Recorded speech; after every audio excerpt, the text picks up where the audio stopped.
Well, hello friends. Welcome to another Storytime Read Aloud with Miss Crawford's class. Today I'm going to bring you one of the classic stories that children have been listening to for generations, Pinocchio. This version of Pinocchio is retold by Katie Danes and it's based on the original story by Carlo Collodi. Enjoy. Geppetto the carpenter had always wanted to make a puppet. One day he found the perfect piece of wood. He began by carving a head and a little nose. Slowly the nose grew, longer and longer and longer. Geppetto was astonished, but he kept on carving. Hours later he finished his long-nosed puppet and smiled. Suddenly the puppet jumped up, snatched Geppetto's wig and ran outside. "Come back here, puppet," Geppetto cried. "I'm not a puppet," shouted the puppet. "My name is Pinocchio and I'm a real boy."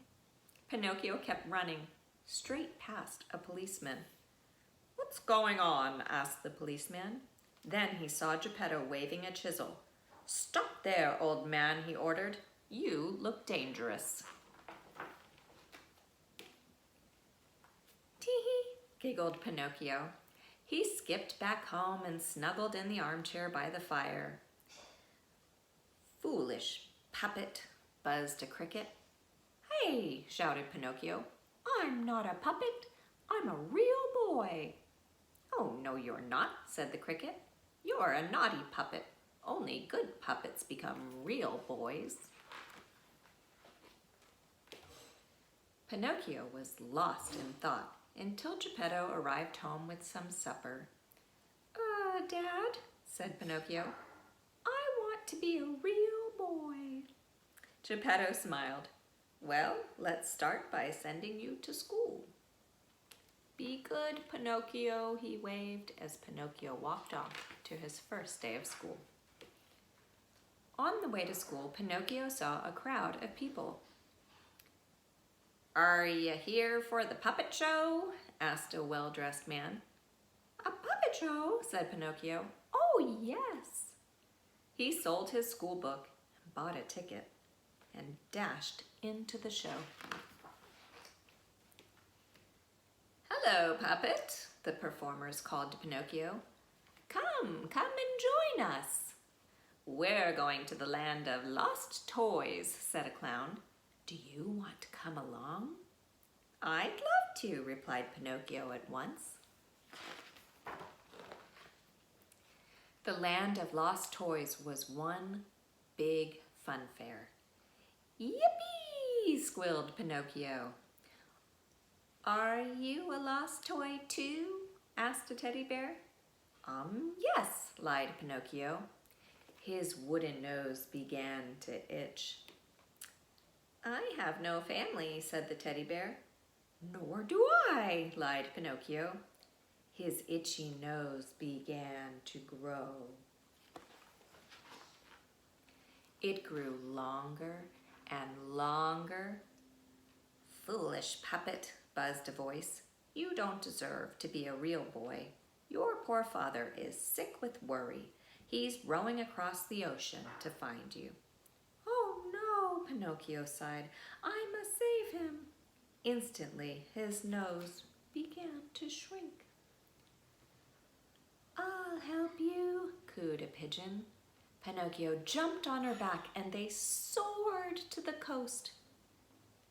"Pinocchio, where are you?" "There he is," cried Pinocchio.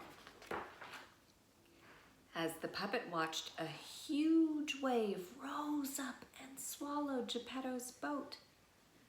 "I'll save you, Dad," cried Pinocchio, and he dived into the chilly water. Pinocchio swam and swam, but there was no sign of Geppetto. Then he felt a rush of water and everything went dark.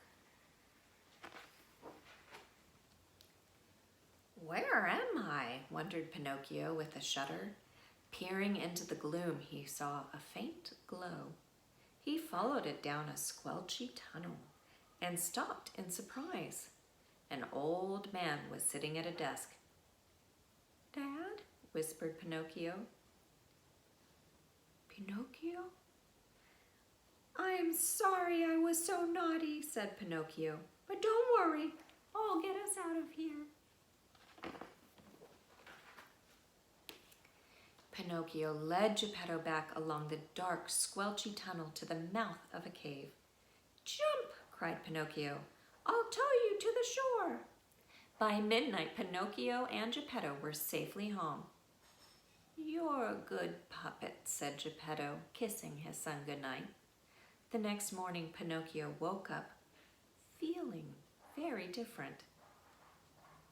Dad, he shouted, I'm a real boy at last.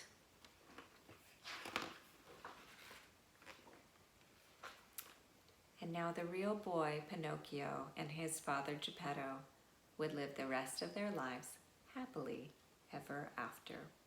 The end.